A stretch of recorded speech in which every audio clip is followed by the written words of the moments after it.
Mon invité cette semaine, l'ancien défenseur des Bruins de Boston, Marc-André Grondin.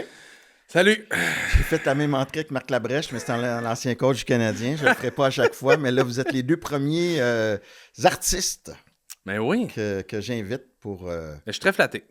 Ben, je suis très content de t'avoir, puis on s'est connus il y a une quinzaine d'années. Ouais. Si ma mémoire est bonne, puis écoute, c'était un peu dans le temps de Crazy qui me faisait capoter complètement. Puis là, boum, j'ai un message de Marc-André Grondin.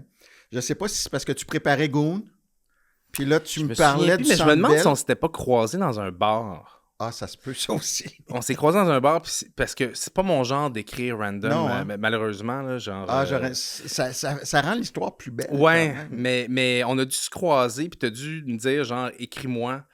Puis là, je l'ai fait, j'ai eu le courage de le faire grâce à toi. OK, Puis- tu m'as quand même écrit. Bon. Mais oui, puis je me souviens, c'est la seule fois de ma vie que j'ai eu accès à la galerie de presse pour voir un match, puis c'est très formateur, ça te fait comprendre la game de façon complètement différente, puis tu sais, même quelqu'un qui est pas... Tu sais, moi, j'ai pas joué au hockey, là, tu sais. Je vais te semblant de jouer au hockey, Ouais. mais j'ai jamais joué dans une ligue même pas d'Intimbit, là. Ah non, hein? OK. Jamais. Puis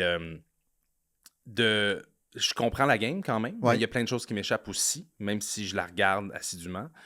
Mais quand tu es sur la galerie de presse, tu vois tout ce qui fonctionne pas. OK. Puis tout ce qui fonctionne. Puis tout est un peu plus au ralenti. Tu as le temps d'analyser. C'est vraiment intéressant. C'est beaucoup moins émotif. Ah oui, hein? Oui. Tu l'as senti, là? Ouais, c'est pas émotif. Tu sais, même à la limite, il y a un but qui est compté, t'es content parce que t'es fan, mais Ben, t'es t'as pas le droit, de toute façon. Oui. La galerie de presse. Ouais, c'est ça. No cheering on the press box. Ah ouais. Pas le droit de demander des autographes en tout temps, évidemment. Pas le droit d'applaudir pour un but. Écoute, C'est pour ça que j'imagine personne m'a demandé d'autographe. Je pensais que c'était juste personne. Non.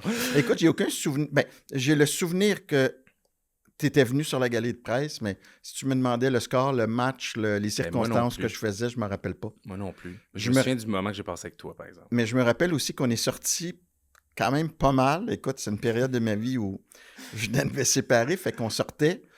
Puis je me rappelle aussi que écoute, la mort dans l'âme, tu me répétais souvent, les femmes veulent rien savoir de moi. Puis au moment où tu me disais ça, il y avait le line-up de 8 femmes qui attendaient pour te parler. Non, mais- Puis tu voyais même pas, je voulais t'assassiner. T'assassiner, puis t'étais Écoute. comme, man, ça marche pas. J'étais comme, tu me niaises. Écoute, je ne vais pas te contredire parce que clairement, tu vois des choses que tu voyais pas. Que je voyais pas. Mais peut-être que c'est ça qui a fait en sorte que la vie me gardait célibataire jusqu'à ce que je rencontre ma blonde Ouais. avec qui j'ai eu 3 enfants depuis. Tu sais. On s'est perdu de vue pendant un grand bout. La dernière fois, tu partais en France, Ouais. en jeune homme célibataire. Et te voilà aujourd'hui, on se revoit de... Écoute, ça fait au moins une douzaine d'années qu'on ne Ouais. s'est pas vu. Puis t'es papa de 4 enfants. Ouais. Ça a changé en tabarnouche. Ça a changé en tabarnouche, là. J'ai passé d'une vie dans des valises, là, beaucoup, Ouais. là. D'être toujours absent pour quelqu'un parce que j'étais absent pour le monde à Montréal quand j'étais à Paris, j'étais absent pour le monde de Paris quand j'étais à Montréal, j'étais tout le temps entre deux, tout le temps dans mes valises que je défaisais à moitié. Il y avait tout le temps quelque chose de festif aussi, parce que quand j'arrive à Paris, ben là, mes chums veulent me revoir, fait que là, Ouais. on sort un peu. J'arrive à Montréal, même chose. Puis là, ben, j'ai énormément de plaisir à rentrer dans ma minivan. Ouais. J'embarque dans ma Toyota Sienna, j'ouvre mes portes avec mes 4 enfants, puis je suis bien heureux. Je suis brûlé, mais pour Ouais. des meilleures raisons qu'un lendemain de brosse. là. Puis, sais-tu quoi? On dirait que le Marc-André que j'ai connu à l'époque, ta vie actuelle, c'était, tu sais, je regarde dans ta carrière. Dans les entrevues, tu n'en as pas donné de temps au fil de ta carrière. Tes choix de films, il n'y a jamais eu de compromis, puis l'authenticité a tout le temps été là. J'ai comme l'impression que c'est cette vie-là qui te colle le mieux. Ouais, ben, tu sais, j'ai toujours eu de la misère à faire semblant, surtout professionnellement, là, tu sais, j'ai eu la chance de me faire offrir des belles affaires, puis des affaires aussi qui m'intéressaient moins, puis je pense que j'aime faire ce métier-là, puis ça demande beaucoup de temps, beaucoup de sacrifices. Il y a plein de choses positives qui arrivent grâce à ça, là, mais c'est quand même... ça peut être très difficile socialement. Tu sais, quand je tourne, moi, en plus, je suis pas du genre à finir de tourner, puis aller prendre une bière avec le monde, puis le lendemain matin, retourner. Ouais. Puis, fait que je suis très isolé, puis une fois que le film est fait ou la série est faite, ben, il faut que tu fasses de la promo. Il faut que tu y crois. Ouais. Fait que je me suis toujours dit, il faut vraiment que je croie dans mes projets, puis il faut vraiment que je fasse quelque chose que je suis capable de défendre, puis que mes amis se diront pas qu'est-ce qu'il fait là. Genre, c'est pas ses goûts à lui. Puis j'ai jamais eu besoin de... J'ai jamais eu besoin parce que j'ai jamais voulu jouer de game par rapport à ça. Puis ça fait en sorte que ça, c'est probablement ma plus grande fierté, c'est quand je croise du monde dans la rue qui me disent ah, ben genre, telle série que t'as faite ou tel film, je suis allé le voir parce que je me suis dit, s'il l'a fait, ça doit être bon. Ouais. Parce que là, ils sont venus à se dire que mes goûts puis leurs goûts se ressemblaient. Puis ça, c'est super flatteur. Vraiment. Plus que tout le reste. Évidemment, mes rapports avec les gens avec qui je travaille, puis tout ça, puis la réputation que je peux avoir avec mes anciens collègues, c'est une chose, mais que le public me dise, ben si t'es dedans, il doit y avoir quelque chose d'intéressant. Ça, c'est vraiment flatteur. OK. Je vous rappelle qu'il y a toujours 2 façons de suivre les contenus de KO Sport, soit en s'abonnant au ko-sport.tv. Vous avez droit à différentes primeurs, des offres spéciales, des rencontres avec les animateurs de la station. Sinon, vous pouvez toujours nous suivre sur YouTube. Alors, abonnez-vous à notre chaîne. À bientôt! Tu me parlais que tu n'as pas joué Timbits puis tout ça au hockey. T'aurais-tu voulu jouer au hockey? J'ai voulu jouer au hockey jeune, mais tu sais, moi, j'ai commencé à tourner... j'avais 3 ans. Oui, c'est tough ça, hein? Quand tu commences à tourner à 3 ans. Puis tu sais, à partir de 4 ans et demi, j'étais déjà sur un téléroman à Radio-Canada. Puis c'était très prenant. C'est 3 jours de répétition, une journée d'enregistrement. Mais moi, tu sais, c'est l'époque de Patrick Roy. Moi, j'avais mon équipement de goaler. Je jouais dans la rue. Ouais. Pas de patin. Oui, ça aurait été tough en patin dans la rue. Hein? Ouais. Ça dépend des jours, mais moi... mais puis j'étais pas pire en souliers, j'étais quand même bon comme goaler, tu sais, évidemment c'était les jeunes de la rue, fait que il y a du monde bien plus vieux qui jouait puis tout ça, puis j'étais vraiment pas si pire, puis là je me trouvais bon, puis je me disais j'aimerais ça moi goaler, tu sais, puis j'ai demandé à ma mère de m'emmener peux-tu m'inscrire au hockey puis tout, puis elle a dit ben oui, mais tu peux pas faire les deux, c'est trop demandant. Fait que je choisis. Puis j'ai choisi de continuer à jouer puis à pas jouer au hockey. Puis je pense que c'est une bonne décision parce que... Pas pire quand même. Parce que je pense pas que j'aurais eu une carrière vraiment comme joueur, encore moins comme goaler, je pense. Puis surtout, la seule fois que j'ai embarqué sur des patins avec un vrai équipement de goaler, j'ai eu de la difficulté à juste me déplacer. Là. Fait que... puis regarde, finalement, ben... la job d'acteur m'a amené à jouer un joueur de hockey, puis j'ai même une carte. Il y a une carte de moi, de joueur, de mon personnage, du moins. Puis je pense pas si j'avais joué pour vrai, il y aurait eu des cartes de moi. Je pense pas. Fait que t'as quand même joué pour le fun aussi après, là. T'as eu l'occasion de... Un petit peu, oui. J'ai appris littéralement à patiner pour Goon. Là. Quand j'ai fait Goon, le premier, je patinais les chevilles cassées par en dedans, je savais pas breaker. Je me suis entraîné 4 jours semaine au gym puis sur glace. J'ai appris à patiner littéralement avec un coach de pro skating puis avec d'autres joueurs qui étaient là, qui faisaient des camps d'entraînement. Puis éventuellement, j'étais assez bon pour faire tous les jeux qu'il fallait faire dans Goon. Mais tu sais, j'ai appris avec des joueurs pros ou semi-pro.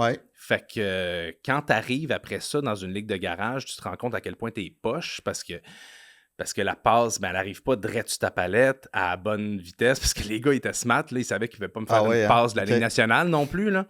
Fait que, puis moi, quand je faisais une passe qui n'était pas précise, ben, eux autres, ils la récupéraient facilement. Fait que, tu sais, je retardais pas tant le jeu, mais quand tu arrives dans une ligue de garage, là, c'était n'importe quoi. Puis,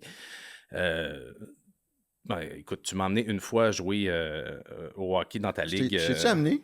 Oui, tu m'as amené un soir à Brébeuf. Je me souviens parce que j'ai... C'est-tu ma ligue ligue avec les pros, là? Avec des pros, là. T'étais venu là, toi? J'étais venu, puis je me souviens, à première présence, j'étais là, puis j'étais essoufflé, puis là, je reviens sur le banc avec toi, parce que je pense qu'on était sur la même ligne, puis tu t'es reviré en mode Mathias hockey, là. Ouais. Puis t'étais comme... André, t'as pas tenu ta ligne, t'as pas tenu ta position, puis j'étais comme... Mathias, je peux pas tenir ma position à part à la mise au jeu. Je sais me placer, là, mais après ça... Je garantis rien. Je suis épouvantable. Mais Sérieux, je non, suis mais épouvantable. après ça, tu m'as pas regossé du reste du match. Je vais vouloir m'arracher la tête. Non, non, j'étais déçu pour toi. Je me disais, mon Dieu, il pensait vraiment que j'étais meilleur que j'étais. Il va avoir honte d'emmener ce petit cul-là. Y avait-tu des gars de la NHL qui étaient là, parce que dans le temps, là, ils venaient pas mal. Là. Ouais, ben, je me souviens pas d'avoir vu tant de gars, en tout cas, pas actifs. Je pense que pas de Stéphane mémoire, Quintal hein. était là. Mais je suis pas sûr qu'il était là ce soir-là. Ok. Mais peut-être. Peut-être qu'il était là, Stéphane. Mais. J'ai tellement pas de mémoire, là. non, mais- En fait, c'est que si tu me dis je t'ai donné de la merde sur le banc, me donner de la peu merde. importe le statut de la personne qui est à côté de moi, c'est épouvantable, là, puis je me reconnais. Mais en fait, j'ai quand même une règle, évidemment, que jamais puis ça serait ridicule de dire à un pro. Tu sais, je pourrais pas dire à Steve Bégin, à Stéphane Quintal ou à Vincent Lecavalier de tenir sa position, là. Ça serait un peu Steve indécent. Bégin, là, moi, je me suis entraîné avec lui un moment donné, là. Il était là dans le camp avec tous les joueurs de la Ligue américaine puis tout ça, mais lui, il avait déjà une carrière tout ça, mais je pense qu'il était à Boston à l'époque, je sais pas trop. Ouais, je pense mais il n'avait pas renouvelé son contrat. Puis tout le monde était reparti, puis la saison était commencée, puis il restait juste lui puis moi, genre. Fait qu'on continuait de s'entraîner. Ouais. Puis je le voyais, là, il s'entraînait fort, puis il était tellement bon. Ah ouais. Il y avait tellement de shots, là, puis les déflexions, tellement d'affaires, puis je le regardais, puis je me disais, il n'arrive pas à se trouver un contrat. C'est fou, Oui, là. puis c'est un gars de 4e trio à ce moment-là. Là. C'est fou, là. T'imagines Crosby puis McKinnon. Il a fini par là. se trouver un contrat, là. Ça a pris une couple de semaines, je sais pas trop, mais c'est incroyable. C'est incroyable. Les gens de talent que j'ai vus qui ont jamais joué dans la Ligue, même, qui ont jamais pu jouer dans la Ligue, c'est fou, là. Puis, tu sais, dans la Ligue à Brébeuf, des fois, c'était la mise au jeu, puis t'as Bégin, Maxime Lapierre, puis Guillaume Latendresse sur le trio de l'autre côté. Et la vitesse, et là, tu essaies de t'imaginer cette même vitesse-là avec du contact. C'est malade mental, là. C'est ce que ces gars-là font. Ouais. Toi, on a parlé de Marc-André le joueur, qui a été sermonné au banc par un pseudo-coach. Ton affection pour le Canadien, ça remonte à quand? Ça remonte à... Ben, écoute, moi, je suis Montréalais, là, je suis brainwashé à la naissance, là. J'ai pas réussi... j'ai pas réussi à aller voir un match avant... Je pense que j'avais 20 ans. Ah oui? Ouais. Mes parents n'avaient pas les moyens, il n'y avait pas de billet de saison, quoi que ce soit, pas vraiment les moyens. Mes parents regardaient le hockey pendant les séries, mais pas tant pendant la saison régulière. Ma grand-mère maternelle, elle suivait tous les matchs. Ah, là. Fait que, tu sais, moi, j'ai grandi avec Patrick Roy, je tripais sur le Canadien, je me souviens de la dernière Coupe Stanley. Fait que j'ai toujours eu cet attachement-là. J'ai tourné un court-métrage une fois au Forum. On avait le droit de tourner pendant genre 20 minutes pendant le match. Fait qu'on est allé s'asseoir pendant le match. On a tourné une couple de scènes, on a volé des scènes, puis après ça, on est reparti. Fait que j'ai vu un petit bout là-bas. Tu as connu le Forum, donc? J'ai patiné même sur la glace du Forum parce que mon père était en radio, puis il y avait des gros lancements de disques à l'époque, puis il y avait Sass Jordan qui lançait un album, puis il avait loué la glace du Forum, fait que j'avais patiné sur la glace du Forum. Denis Grondin, écoute, j'ai grandi avec sa voix, là. Ouais. Puis beaucoup à Chaume, là. Ouais, beaucoup à Chaume. Grandi avec sa voix. Ouais. Puis non, mais écoute, je me souviens, là, tout le stock, là, les compagnies de disques, là, ils investissaient de l'argent. Il y avait beaucoup plus d'argent, il y avait beaucoup plus de revenus, là, tu sais. C'était big, là. Mais ça a pris... C'est ça, je devais avoir environ 20 ans, puis c'est Jay Baruchel qui avait des billets de saison, qui m'a refilé une paire parce qu'il ne veut pas y aller. Fait que j'étais allé voir un match. C'était dans la zone des Jardins. Puis c'était la première fois que j'allais vraiment voir un match au complet. Puis le lendemain, je me suis mis sur la liste d'attente pour des billets. Ah oui? Puis ça a pris 11 ans. Pour des billets de saison? Oui, ça a pris 11 ans, puis j'ai eu des billets de saison. Je les ai gardés jusqu'à l'an passé, je les avais encore. Ah oui? Puis là, c'était trop de gestion. Je les ai laissés aller parce que mon beau-père en a. Fait que je me suis dit, tu sais, je me retrouvais tout le temps à travailler. Puis avec 4 enfants, c'est un peu compliqué. Fait que j'allais pas à beaucoup de matchs. Là, fallait que je gère, vendre ça à mes amis, puis tout ça. Fait que je me suis dit, j'ai parlé avec mon beau-père. Je lui ai dit, regarde, m'a t'acheté une coupe de paire. Là. Mais tu les as gardés combien de temps? 5 ans. OK. Ouais. Fait que tu les as gardés dans la période, puis là, tu les as lâchés dans... Écoute, Mais là, si ton beau-père en a, tant mieux. Oui. Parce que là, c'est le fun, là. Ah, c'est le fun, mais écoute, j'ai envie d'être dans l'environnement de cette équipe-là. Ils ont de l'air à avoir du fun, ils ont de l'air tissé serré. Mais tu l'es. Ouais. Comment c'est... Ouais.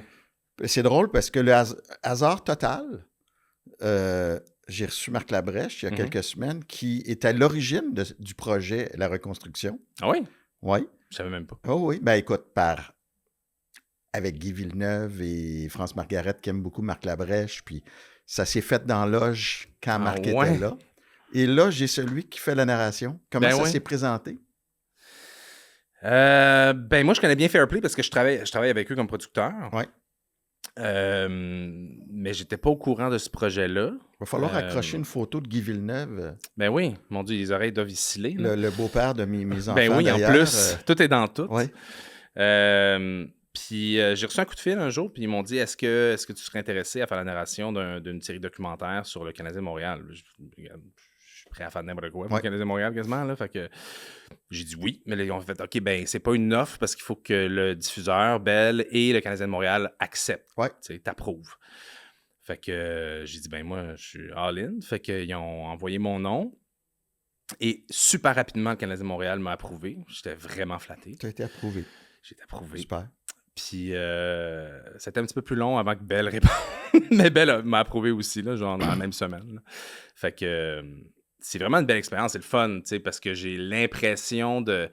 Mais tu sais, j'ai pas accès à quoi que ce soit que les gens voient pas, là, dans le sens que moi, j'arrive puis je fais la narration sur le montage final. Mais j'ai quand même quelques anecdotes. Puis au moins, je peux savoir quel joueur est vraiment le fun pour vrai. Puis sincèrement, le réalisateur me dit plusieurs fois à quel point tout le monde est le fun dans l'équipe. Okay. Puis lequel est vraiment le fun pour vrai? Là, c'est un nom sans dire que les autres le sont pas, là, mais disons qu'ils le sont pas mal tous, mais c'est lequel le plus fin, là? Le plus fin, je pense que je me suis fait dire que... Parce qu'il y a une différence aussi entre vraiment smart puis très disponible. Oui. Un dans chaque catégorie. Je pense que Kaden Goulet, il est très apprécié. OK. Oui, c'est un bon petit gars. Puis je me souviens même la saison 1, il parlait. Il avait été super bon parce que on le voit dans la série, là, il parlait puis il disait que c'est très difficile pour lui d'accepter le fait qu'il ne peut pas toujours être le meilleur joueur à chaque match. Puis ça m'est resté parce que je me dis, la plupart de ces gars-là qui se retrouvent dans la Ligue nationale ont été la vedette de leur équipe. Ouais. Puis ils ont été des superstars jusqu'à temps qu'ils arrivent à un certain niveau. Puis là, tout à coup, ils se retrouvent 4e trio, whatever. Mais ils ont tous déjà été l'espoir de leur quartier. Là, Steve Bégin. Fait que, tu sais, il y a quand même quelque chose puis de performance, puis il y a une pression énorme, tu sais. Je pense que, si je me souviens bien, Cole Caulfield est super le fun. Ouais. Slav aussi, ils sont funnés. C'est des gars qui sont vraiment drôles. Puis même Montembeau. Oui. Puis la narration, comment on l'aborde? Parce que c'est pas, t'arrives pas puis tu lis un texte, là. Il faut quand même qu'il y ait un ton, qu'il y ait une justesse, Y avait-tu quelque chose de particulier par rapport à ce travail-là? Moi, je suis bien fan. Pour moi, la plus belle narration de documentaire sportif, c'est Liev Schreiber, là. Il faisait les documentaires genre sur la boxe, tout ça, sur HBO. Puis je pense qu'il en a fait une sur le hockey aussi. Il a une grosse voix, là. Il a une voix extraordinaire. Puis moi, évidemment, j'ai pas cette voix-là, mais en même temps, c'est moi qui fais la narration. Je suis pas juste le narrateur caché. Fait qu'il y a quand même, faut que ça me ressemble quand même un peu. Fait que ça a été au début de trouver un ton qui était pas trop sérieux, mais assez sérieux pour que je sois à l'aise dedans. Parce que des fois, on me disait genre, mais c'est un petit peu trop sérieux. Je dis, mais c'est sérieux le Canadien, là. C'est sérieux là, ce qui se passe. Puis, ouais, mais il faut pas que ce soit déprimant non plus. Fait que on joue là-dessus. Puis là, on a comme trouvé le ton dans la première saison. Puis j'essaie d'y aller. Tu sais, j'ai comme l'impression que j'essaie d'avoir le plus de respect possible. Puis de pas trop imposer un ton non plus. Tu sais, moi, je regarde beaucoup de documentaires sportifs où il n'y a pas de narration. Puis c'est vraiment le fun. Là, c'est le fun parce que je peux donner plus d'informations. Mais je veux pas voler la vedette. Là. OK. je vais te prendre un peu à brûle-pourpoint, puis tu n'es pas obligé d'y répondre si l'idée ne vient pas. T'as-tu un sportif ou un film de sport que tu aurais rêvé ou que tu rêverais encore de faire, d'interpréter? As-tu déjà pensé à ça? Écoute, ça a l'air niaiseux, là, mais j'ai tellement eu de fun à faire Goon. Là. Puis c'est nono, Goon. Là. Ouais. C'est vraiment nono. Là. C'est vulgaire. Puis... Mais j'ai tellement eu de fun à faire la préparation, à le tourner, tout ce qui est hockey. Juste, même à la limite, pas les jeux de hockey, mais juste être en équipement. Puis tout pour Ouais. un gars qui n'a jamais joué au hockey, qui n'a jamais fait partie d'une équipe. T'sais. Puis la gang avec qui on tournait, c'est tous des chums. On avait vraiment du fun ensemble. Ça me manque, ça. Ça, j'aimerais ça le refaire. Il me rappellerait demain matin, puis il me dirait, Goon? genre, pour Goon, OK. il me dirait, genre, on me donne 5$ par jour quasiment. Là. Ah oui, hein? Tu sais, ben, je veux Bon. pas non plus Goon. dire. 5 par jour? Non, mais ils parlent pas français. Fait que... ils ne sauront pas. Non, mais dans le sens que j'ai tellement de fun à faire ça que ce serait mauvais, puis je continuerais à le faire. Ah oui, Les hein? gens nous supplieraient d'arrêter, puis je serais comme, ah, j'ai trop de fun à faire ça. Là, tu sais. Puis ça te tente pas d'en faire un Mais il y a eu. super bon? Ben, oui, mais il y a eu des discussions. Quand ça a été long avant de faire le deuxième, ça a été trop long. Mais quand on faisait le deuxième, on avait espoir de flipper ça peut-être en série télé.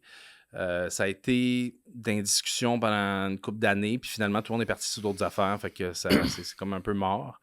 Puis je pense pas que le film a eu un assez gros impact, même si pas mal tout le monde dans la Ligue nationale l'a vu, là, puis Ouais. dans le hockey. Ça n'a pas eu un assez gros impact. C'est pas Slapshot là, que tu peux revenir puis tout à coup, tu es sûr d'avoir un succès. Là. Fait que je pense pas que ça revienne, mais c'est sûr un truc de hockey, j'aime ça. C'est juste que là, je suis rendu trop vieux. Je peux pas jouer un joueur. Là. Ouais. OK. T'sais, en plus, mon personnage, il faisait de la poudre puis tout le premier film. Fait que je pense pas Là, que avec rendu 4 à enfants, 42 là, ans, il est quand même capable de jouer. Là. Ouais. Ben, peut-être que je jouerais un coach ou quelque Ouais. chose. OK. Mais il y a d'autres sports que j'aime aussi. Mais j'adore le tennis. Ouais.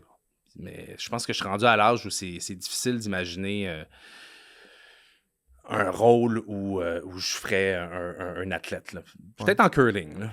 En curling, il me semble qu'il joue Mais plus tu dis vieux. ça, puis Brad Marchand a 37, Ovechkin a 40. Ouais, T'as quel âge, là? 42. Mais ils ont T'as des un petit, cuisses. t'as un petit poussin encore. T'es smart, mais c'est bon pour toi. Mais... Ben écoute, avec les invités, on demande... je t'ai demandé de nous fournir des photos significatives de ton parcours, de ta vie. Ouais. Et on va commencer avec la première. C'est le fun parce que j'ai aucune idée de ce que tu vas nous offrir. Ah ben écoute, Et là, je vois Sarah-Jeanne. j'aurais pu terminer avec ça. Ouais. Mais ça c'était à Regard, au Saguenay, Ouais. au festival de court-métrage. On n'était pas ensemble. Ah non? Non, on s'était pas vus depuis on s'était pas croisés depuis genre 9 ans. Puis elle était porte-parole, puis moi j'étais sur le jury.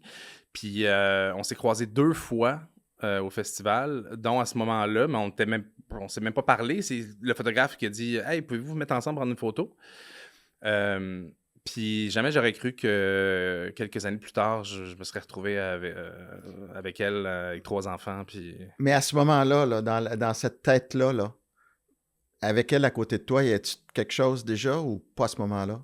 Y a-tu genre, hey, ça serait le fun que... oui, mais pas sérieusement, dans le sens que, tu sais, on s'était rencontrés plusieurs années avant. Elle me plaisait beaucoup. Oui. Là, maintenant, je sais que je lui plaisais beaucoup. Mais à ce moment-là, elle aussi... Là, mais là, non, à ce moment-là, non. Elle était encore en couple okay. à ce moment-là. Okay. Fait qu'on s'est croisés. Mais moi, je me suis dit, what if? T'sais. Ouais. Mais je savais qu'elle était en couple. Puis que, ouais. Fait que, on s'est juste dit bonjour. Elle a pris une nouvelle. Elle a dit, t'as une fille. Ma fille avait, je sais pas trop, 3 ans, un truc comme ça. Puis elle était comme, comment ça va? Puis tout. Puis ça a duré 2 minutes et demie. On s'est croisés. Puis après ça a pris quelques années avant qu'on se reparle. Je l'ai approché pour une série que je produisais. Puis je voulais qu'elle anime. Puis c'était-tu vraiment le but premier? Vraiment. OK. Vraiment. Sans arrière-pensée. J'ai vraiment fait... Ben, je la connais, fait que j'ai son numéro, je vais la texter pour y parler, pour y offrir. Puis j'y ai parlé, ça l'intéressait, puis tout. Pour vrai. Oui. Puis ça a pris une semaine, puis on est retombé dans des patterns de se texter, puis tout. Puis là, on parlait plus de job. OK. Puis elle a fait la série. On a fait Ah 2 oui, hein? saisons. Ça s'appelle Espace, une série documentaire sur l'architecture qui est OK. super. Mais tu sais, on a eu une date. Puis je suis parti de chez eux. Puis on était quasiment mariés. Là. Wow. Ça a été vraiment vite. Ouais, hein? Mais je pense que si on était sortis ensemble avant, ça serait pas arrivé. Ben, tu as eu ton chemin de croix où oui, il y a eu longtemps chemin des de croix line-up avec, que tu Mathias voyais pas. Brunet. Oui, c'est un chemin de croix. Ouais, c'est Écoute, ça. c'était Ah le ouais. fun, mais c'était quand même, on était dans une période aussi... Ben, c'est parce que, tu sais, c'est ça. Tu sais, il y a comme quelque chose où, genre, tu sais, tu pouvais m'appeler un mardi parce que toi, c'était le soir que tu étais disponible. Ouais. Puis, genre, tu viens-tu prendre un verre? Puis, OK. Ouais. J'avais rien. C'est ça. Puis, je tournais pas beaucoup à l'époque. Tu sais, je faisais un projet par année, année et demie. Puis, la plupart du temps, c'était en Europe. Fait que je partais pendant comme 2-3 mois. Puis, Ouais. je revenais. Puis là, je travaillais pas pendant un bout. Puis là, après ça, je repartais. Fait que le temps était long, là. J'avais du temps pour voir du monde, là, quand même. Est-ce qu'elle aime le hockey? Je sais que son père Ouais. est dans le sport automobile, Alan. Ouais, eh ben, Alan a été un des propriétaires des Roadrunners. Oh, Tu le te roller souviens? hockey. Ben Roller oui. hockey. OK. Qui était une avenue que j'avais, moi, quand j'étais jeune. Je me disais, je patine pas bien, j'aimerais ça jouer au hockey, peut-être que j'aurais une carrière en roller hockey, puis ça n'a pas Ils sont duré. pas pires finalement. aussi que les roadrunners. Ouais. Oui, elle aime beaucoup le hockey. OK. Quand je vais voir des matchs, si on peut faire garder, puis qu'on peut y aller ensemble, elle est tout le temps partante. OK. Mais c'est une fille de sport. Tu sais, elle Ouais. joue au tennis, c'est une famille de sport, fait que elle aime le sport. Fait que ça, c'est le fun pour toi aussi, là. C'est vraiment le fun pour moi. Puis vos enfants? Ben Ils écoute, font- mon gars, le plus vieux, il a commencé à jouer au hockey. Il y a quel âge? Il va avoir 4 ans, là. OK, déjà, hein, ouais. Puis il avait jamais patiné de sa vie. Puis à Noël, mon beau-frère, il a refilé l'équipement de son fils. Ouais. Puis il a mis l'équipement, puis là, il a gossé, il était comme « je veux jouer, je Ah veux aller oui, patiner oui. Fait que, genre, le 3 janvier, elle a écrit à la ligue au coin de la rue, là, à l'aréna au coin de la rue, puis elle a fait comme « il reste-tu de la place? » Puis il dit « oui, il reste de la place, là, OK. amène-les. » On est allé patiner 2 fois avec, puis après 2 fois, il n'a plus besoin du petit truc. Ah ouais, hein? Puis il est vraiment motivé, il adore ça. Fait que là, mes samedis matins, je suis à l'aréna. Mais là, excuse mon ignorance, là, ton plus vieux a 4 ans. Ouais. OK. Puis les autres? Fait que j'ai une fille d'11 ans, un gars de 4 ans, une fille de 2 ans, OK. puis un petit gars de 6 mois. OK, t'es dans le... Je suis dans le crunch, là. OK. Ouais. Wow. Tu sais, je suis pas maquillé, là. C'est une magnifique photo. Je la garderai là, mais on va aller à la seconde. Oh, Ben, ça, c'est moi, avec mon père, Denis. Denis, qui est responsable de toute ma passion musicale en grande partie, là. Évidemment, ma mère a joué de la musique aussi, là. Ouais. Les deux ont joué de la batterie, tout ça, mais ma mère, elle a arrêté très, très vite. Mon père a toujours été en radio depuis qu'il a 19 ans, jusqu'à sa mort. En 2017. Ça a été toute sa vie, la Ouais. musique. Puis même la passion de mettre en valeur le talent des autres. Ouais. Et tu sais, j'ai grandi, mes parents n'avaient pas beaucoup de moyens, on n'avait pas de chalet, on voyageait pas vraiment. Fait que moi, mes étés, j'allais dans des shows de musique, dans des festivals de musique. Ouais. Puis on n'avait pas énormément d'argent à la maison, mais on manquait de rien. Puis surtout, on avait plein de disques gratuits. Ça doit. Mais T'sais. pour les plus jeunes aussi, il faut expliquer le contexte là, de l'époque. Là. Mhm. Chaume, Ouais. c'est une station qui est encore anglophone puis Ouais. qui fonctionne encore. Rock, mais c'était une... Ça l'est probablement encore aussi. Mais tu sais, pour quelqu'un comme moi, on a grandi... C'est une institution. Puis Denis Grondin puis les autres, c'était des rockstars. Beaucoup de francophones qui faisaient de la radio en Ouais. anglais. C'était gros Mais c'était Chaume, pas là. formaté aussi. Fait que c'était une vraie radio musicale où ils pouvaient décider de faire jouer un album au complet. Mon père, ça a été le premier à faire jouer Harmonium à Chaume, puis il voulait faire jouer une toune, finalement il a fait jouer l'album au complet, puis il y avait une liberté Ouais. incroyable. Éventuellement, ça a changé. Ça a été formaté. Là. Il y avait des quotas à respecter. Pas des quotas de langue, mais des quotas de popularité. Ce qui nous a amené, en tout cas, éventuellement, à la radio d'aujourd'hui, qui, Chaume, est encore le fun à écouter, mais tu sais, c'est sûr que tu vas avoir au moins 2 tournes de Rush, puis au moins, tu sais, il y a comme Ouais. des choses à respecter. Donc, sais, moi, je l'ai vu être passionné de musique et de radio toute sa vie. Puis, quand j'étais petit, moi, j'ai commencé tellement jeune à faire la télévision. Je rêvais pas de faire la télévision, j'en faisais, tu sais. Puis, c'était pas... Fait que moi, je me faisais des émissions, je me faisais un 6 à 6, je me faisais des émissions de radio, puis tout ça. Puis, j'allais tout le temps voir... Mon père était à C'est quoi, surtout quand j'étais jeune. Fait que j'allais passer mes journées pédagogiques à C'est quoi dans les studios. Puis, c'était vraiment un univers visuellement extraordinaire. Puis... Il y avait des studios théâtre. Je lui demandais d'aller voir un show. Il me fait demander à la compagnie de disques. On avait des billets. Puis, fait que, tu sais, j'étais allé voir plein de spectacles. J'ai plein de lancements de disques. Puis tout ça. Puis, ça m'a amené éventuellement à faire de la radio après sa mort. Mais j'ai fait de la radio à ICI Musique plusieurs fois. Puis, j'ai vraiment trouvé ça le fun. Puis, j'avais l'impression que c'était un bel hommage. Puis, clairement, je me serais jamais retrouvé là-dedans si mon père avait pas fait ça, s'il m'avait pas transmis ça. Puis tu l'as perdu jeune. Quand même, moi. Ça a dû être une perte... Ben, jeune, oui. Ben, tu sais... début trentaine, j'imagine. Ouais. C'est jeune? Oui. Oui, c'est jeune. Je pense, tu sais, moi, j'ai des amis qui ont perdu leurs parents à l'adolescence. Puis ça, c'est sûr. Je pense que j'étais peut-être mieux préparé, même si on s'en doutait pas du tout. Non, c'est ça, c'est que c'est arrivé du jour au lendemain. C'est arrivé soudainement, il avait 66 ans. C'était la veille. En fait, c'était la journée avant c'est la première à Montréal de Goon 2. Oui. Moi, je me suis levé le matin, puis super tôt, parce que j'avais un junket d'entrevue à faire. Puis j'ai reçu le coup de fil de ma mère, tu sais, donc j'étais pas là à la première à Montréal. Mais oui, c'est arrivé soudainement, puis tout ça, ça a pris de court vraiment tout le monde, tu sais. Oui. Même encore maintenant, quand je passe, genre, je vais faire une entrevue au 98.5, je passe chez Cogeco, à la fin de sa vie, il travaillait là. Fait que il y a tout le temps des gens qui m'en parlent. C'était quelqu'un qui était vraiment gentil et doux, là. Ça a été vraiment quelqu'un de j'ai jamais entendu quelque chose de négatif sur mon père. Fait que c'est un beau leg, ça aussi, parce que je me souviens, je pouvais arriver à Radio-Canada, à la radio, faire des entrevues, peu importe, puis il y a tout le temps des gens qui ont eu la chance de travailler avec mon père, qui étaient là, puis ils venaient me voir pour me dire à quel point il était super comme gars, puis veut pas, ben on projette ça sur moi aussi. Puis ça m'a fait beaucoup réfléchir à me dire, tu sais, évidemment, j'ai toujours essayé d'être gentil avec tout le monde, mais je me dis, c'est un beau leg, ça, pour mes enfants. Que quand je vais être parti, ben, qu'il y ait du monde qui m'ont connu, mais s'ils voient mes enfants, ben, ils projettent quelque chose de positif sur eux déjà. Là, tu sais. C'est beau. Ouais.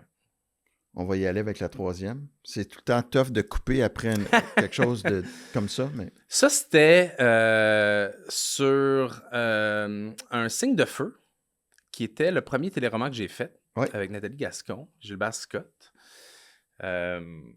J'ai choisi ce photo-là parce que moi, j'ai passé mon enfance à faire du téléroman à Radio-Canada. J'ai fait un signe de feu, puis après ça, j'ai fait Sous un ciel variable. Puis c'était vraiment l'autre époque là, de téléroman dans les studios de Radio-Canada. Il y avait des studios de répétition avec des tapes par terre. Les décors étaient faits en tape par terre. Fait que c'était comme une map. Puis il y avait des chaises puis des tables qu'on mettait. Puis il y avait des codes pour une porte, pour une fenêtre, pour des escaliers, puis tout ça. Puis on répétait pendant 3 jours, puis on enregistrait 2 jours. Moi, j'étais un enfant, fait que c'était juste une journée. J'ai passé mon enfance à Radio-Canada. Vraiment, là, j'allais plus souvent à Radio-Canada qu'à l'école, quasiment. Puis ça a été très formateur parce que j'ai grandi à partir de 4 ans jusqu'à 12 ans environ. Parce qu'on tournait en plus à plus qu'une caméra. Il y avait comme 3 ou 4 caméras. Fait que c'était important que je sois toujours sur ma marque. Tout ça. Fait que tout le côté technique, je l'ai appris là sans m'en rendre compte. Fait que je suis arrivé après ça, plus vieux, sur des tournages, puis sans regarder, j'arrive direct sur ma marque. Je suis tout le temps conscient en fait, j'ai un rapport à la technique, ce qui n'est pas le cas de tout le monde. Surtout pas en Europe. Là, on me le répétait beaucoup. Moi, j'ai déjà vu des acteurs genre, se faire demander de prendre leur place pour mesurer la distance pour le point, pour le focus de la caméra, puis il était comme, non, je vais me mettre où je veux, là, puis tu t'arrangeras. Fait que toute la technique m'a comme été enseignée dans ces téléromans-là, puis ça m'a permis après ça d'être confortable dans une contrainte technique. Parce que j'ai jamais peur de ça, parce que j'ai grandi tout le temps en ayant des contraintes techniques. Puis, Fait que ça a été très formateur, ça. Ça a été des belles années. Puis là, évidemment, ça n'existe plus, ces studios-là. Ils ont tout démoli. Fait Ouais. que... Puis, enfant, écoute, rafraîchis-moi la mémoire, là, comment ça a donné, parce que oui, ton père faisait de la radio. Ben, c'est une époque que la radio puis la télé étaient bien séparées. Ben, c'est ça. Qu'est-ce qui a fait que c'est mon très grand jeune- frère, en fait. Je me souviens bien, mon père faisait des voix pour la radio, des fois pour de la pub. Puis, à un moment donné, il était pogné, je pense, une pédago, whatever. Il a emmené mon frère. Fait que mon frère a vu mon père enregistrer des voix. Puis après ça, il a vu à la télé le résultat.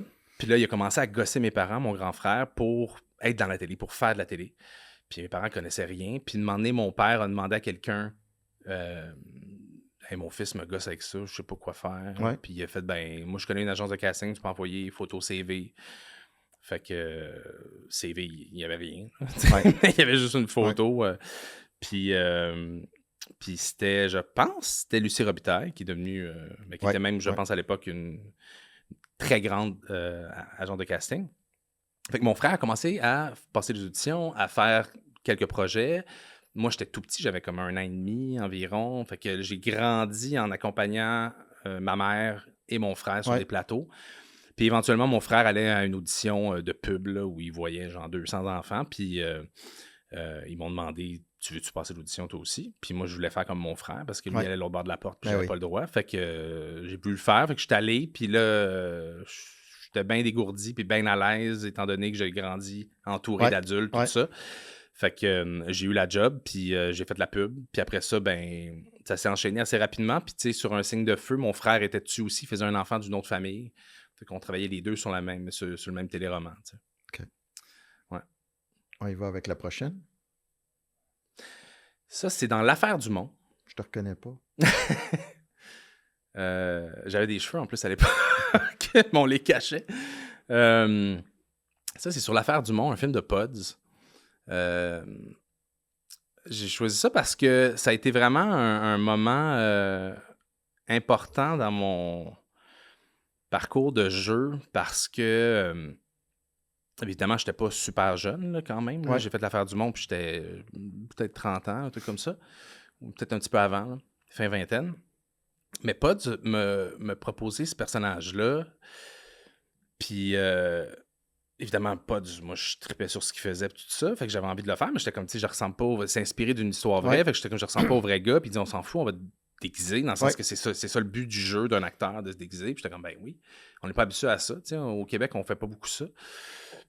Puis on a pris des chances, on a essayé des affaires. On a eu une proposition qui était grosse de personnages, tout ça. Puis on savait pas si ça fonctionnait ou pas. Puis on s'est juste pitché dedans. Puis on s'est dit, si ça marche pas, c'est pas grave. On a vraiment du fun à faire ça. Puis ça a été une des plus belles expériences de tournage dans le risque qui était pris, puis la satisfaction qu'on pouvait avoir à prendre ce genre de risque-là. Dans le fait de jouer un rôle de composition qui était pas... je pense que c'était pas mal la première fois que je pouvais me permettre d'aller vraiment plus loin. J'ai jamais fait de théâtre. Là. Souvent, c'est en théâtre qu'on fait des plus gros rôles de composition. Puis aussi, l'équipe technique était extraordinaire. Il y avait une chimie parfaite sur le plateau. Puis ça, c'est tough. C'est comme une alchimie très spéciale de trouver les bons membres de l'équipe pour que tout fonctionne bien ensemble. Puis là, tout fonctionnait bien ensemble. C'était vraiment une expérience extraordinaire qui m'a vraiment donné le goût de prendre des risques puis d'essayer des affaires. Je pense que ce projet-là a fait de moi un meilleur acteur que je l'étais avant. Là. OK. Ouais. Il devrait en rester une? Oui. Yann Lanouette-Turgeon. C'est la dernière, ça? C'est le réalisateur de L'Imposteur. Oui. C'est devenu un ami. C'est quelqu'un d'excessivement talentueux. Quand on s'est rencontrés, on m'a proposé L'Imposteur, puis j'avais pas fait de série au Québec depuis super longtemps. Puis c'était une grosse proposition quand même, L'Imposteur, là, tu sais. Puis je me suis dit, hey, écoute, c'est tellement tricky. Là, moi, je l'imagine d'une façon quand je le lis. Puis je pense que ce serait la façon que ce serait bon, mais là, je sais pas s'ils ont la même vision. Puis moi, je le connaissais pas, Yann. Fait qu'on s'est rencontrés. Puis j'ai dit comment je voyais la série. Ouais. Puis j'ai dit, tu sais, moi, je l'imagine même dans l'est de Montréal. Tu sais, moi, je viens de Pointe-aux-Trembles, tu sais, dans le bout de Montréal-Est, tout ça. Puis t'es comme... J'avais des visites techniques hier à Montréal-Est. Tu sais, genre, on avait la même vision. Puis on a eu... tu sais, ça a été un... Tu sais, la saison 1, j'étais dans toutes les scènes. Ouais. Puis, tu sais, Yann puis moi, on avait la même vision, puis même les mêmes corrections de texte. On arrivait, puis j'avais comme modifié une phrase, il y avait la même modification. Ah oui, wow. Il y avait vraiment... Puis, tu sais, c'est un gars excessivement préparé, puis c'est pour ça que L'Imposteur, ça a été une aussi bonne série. C'est parce qu'on n'avait pas beaucoup de moyens pour la faire en plus, puis il était tellement préparé, lui, puis Jonathan Decoste, le DOP. Et aussi, ben, c'est à travers ce projet-là que j'ai pour la première fois touché à la production. Oui. Comme producteur associé, ça m'a fait voir l'envers un peu du décor que même si je faisais ça depuis que j'étais petit, ben j'avais pas accès à ça. Là, je voyais les versions de montage, les approbations, les mix, tout ça. Puis c'est ça qui je pense que si j'avais pas fait ça, peut-être que je me serais pas dirigé ou du moins aussi rapidement vers la production qui prend une grosse partie de ma vie maintenant. Puis tu sais, j'ai eu la chance de retrouver Yann sur X13, un super beau projet d'époque qu'on a fait ensemble. C'est vraiment un réalisateur de grand talent et super bon joueur de hockey. Ah oui? Yann, il a joué au niveau. Là, il a joué universitaire aux États-Unis. Oh, Il nice. était tout le temps capitaine de ses équipes. C'était un grand scoreur. C'est juste qu'il est petit. Puis c'était une époque où il est un petit peu Les plus petits, vieux ils que moi. regardaient pas.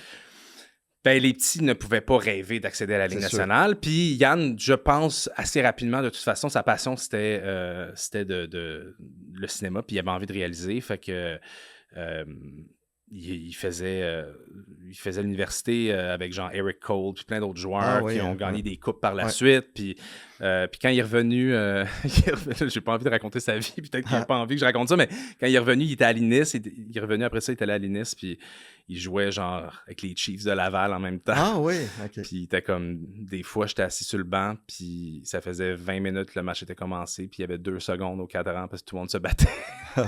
Puis il arrivait, il scorait des buts. Puis...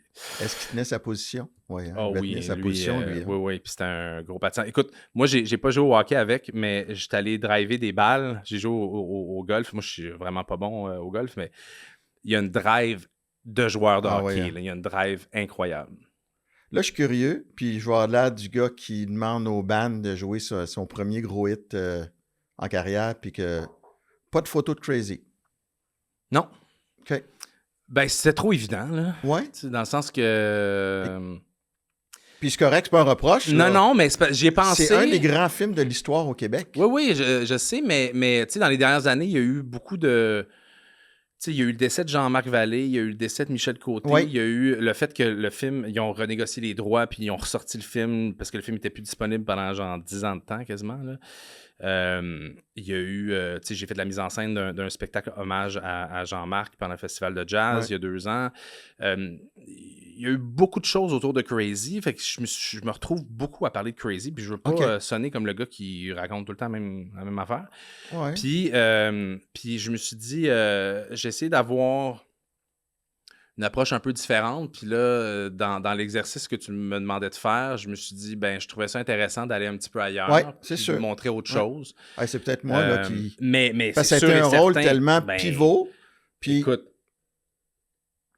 L'Imposteur, Sarah-Jeanne, il y a comme plein de choses qui seraient probablement pas si j'avais pas fait Crazy, parce que je suis pas sûr que j'aurais continué à être acteur. Ouais. Tu sais, moi, je me dirigeais vers autre chose. Au moment de passer l'audition de Crazy, j'étais comme... Je jouais dans Watatata, puis j'étais comme, ben, je sais pas si j'ai envie vraiment de faire ça. J'avais envie de travailler le bois, faire une école de métier, de faire autre chose, jouer de la musique. T'étais vraiment à ce point-là, hein? Ouais, Ouais, mais j'étais pas démoralisé du tout, non, là, tu sais, ouais. parce que, tu sais, moi, j'ai jamais rêvé d'être acteur. Ouais. Fait que c'est pas comme si, là, mon rêve était démoli, tu sais, c'était... Mais là, t'avais plus le choix après ce rôle-là, quasiment, tu sais. Mais c'est ça, bien après ça, Crazy est arrivé, puis là, ben, j'ai travaillé au HMV pendant l'année avant que ça sorte, parce que j'ai adoré ça, en plus, travailler au HMV. Puis je jouais beaucoup de musique à l'époque, puis c'est vraiment ça qui me passionnait. Ouais. Fait que, mais après ça, les opportunités sont arrivées. Puis tu sais, je me suis fait offrir un film en France. J'étais comme, ben, why not? Moi, y aller le faire. Puis là, pendant que j'étais en France, je me fais offrir un autre film là-bas. Puis là, finalement, de fil en aiguille, je passe genre 8 ans là-bas à faire des films. Puis HMV, t'as arrêté quand? J'ai arrêté quand le film est sorti, peut-être un mois après que le film soit sorti, parce que là, je me faisais reconnaître, puis tout. Puis... Ah, t'as continué à travailler après la sortie du film? Ouais, pas longtemps, là. Ah, Ouais. ben là, ça devait être... Mais tu sais, c'est pas comme maintenant, dans le sens que, tu sais, je pense que ça a pris plus de temps avant qu'on me reconnaisse, puis tout, parce qu'il n'y a pas de réseaux sociaux à l'époque. Là. Ouais, Tu sais, c'était juste... Mais tu sais, quand ta face est sur le cover du Voir, qui est dans ouais. les entrées de chacun des magasins, puis tout ça, éventuellement, les gens, tu sais, te replacent, tu sais.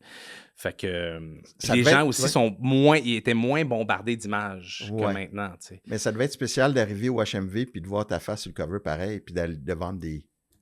Ouais, moi, je rentrais pas par l'entrée principale, je rentrais par l'entrée Ouais, quand même. des Là, tu employés. savais qu'il était là, Ouais, ta ouais. face. Mais oui, mais ça n'a pas duré longtemps. Là, parce Ouais. qu'éventuellement aussi, là, je partais en tournée promo, on allait dans les festivals puis tout ça. Fait que, mais je pensais quand même y retourner. Tu sais, quand je leur ai dit bye, c'était pas adieu. OK. Là, c'était genre. J'ai vraiment aimé ça, travailler là. Ouais. C'était le fun. Ben, là. peut-être le lien aussi avec ton père, puis les disques, puis les. Oui, puis, mais écoute, c'était. Puis, tu sais, je dépensais toutes mes payes en disques, là, tu sais, Ouais. c'était super bon pour eux autres que je travaille là, Ouais. tu sais. Mais comme la plupart des jeunes qui travaillaient là, je pense, là. Mais j'aimais ça, faire découvrir de la musique, puis découvrir de la musique, puis ça a été vraiment une belle année et demie, là, environ, là, que OK. j'ai travaillé là. Parce que, tu sais, en m'en venant, je pensais à Crazy, puis je me disais, tu sais, ça a été 2 gros deuils, là, Mhm. avec Michel Côté Ouais. puis avec Jean-Marc Vallée, là. Ouais. Pour un film qui t'a tant collé à la peau, ça a dû être quand même Ouais, spécial. ben en fait, c'est... Tu sais, ben, c'est pas tant par rapport au film que juste, tu sais, Jean-Marc, ça a été quelqu'un qui a fait partie de ma vie au-delà de Crazy. Là, tu sais, je l'ai Ouais. connu, j'avais 8 ans. Je le voyais plusieurs fois par année quand j'étais vraiment plus petit. En vieillissant, c'était une fois par année. Puis éventuellement, on s'appelait quand même. On gardait contact, puis tout ça. Mais tu sais, j'ai eu une relation un peu... c'est un peu comme un grand frère cool Ouais. qui m'emmenait puis me faisait découvrir des affaires puis tout ça. Puis, fait que ça a été... puis tu sais, il est décédé un peu de la même façon que mon père. Là. Ouais. C'est genre... C'est arrivé soudainement. Puis, fait que ça a été un gros réveil ce matin-là là, de Noël, là, ou le lendemain de Noël. Ouais, dans cette période-là. Mais je pense que, tu sais, ça fait aussi... tu sais, genre, il y a le décès de mon père, là, il y a le décès de Jean-Marc, puis là, il y a le décès de Michel. Puis Michel, on s'en attendait plus quand même, il était Ouais. malade, puis tout ça, mais ça fait pareil quand ça arrive, parce que là, tu Ouais. prends conscience que c'est ça, tu sais, mais...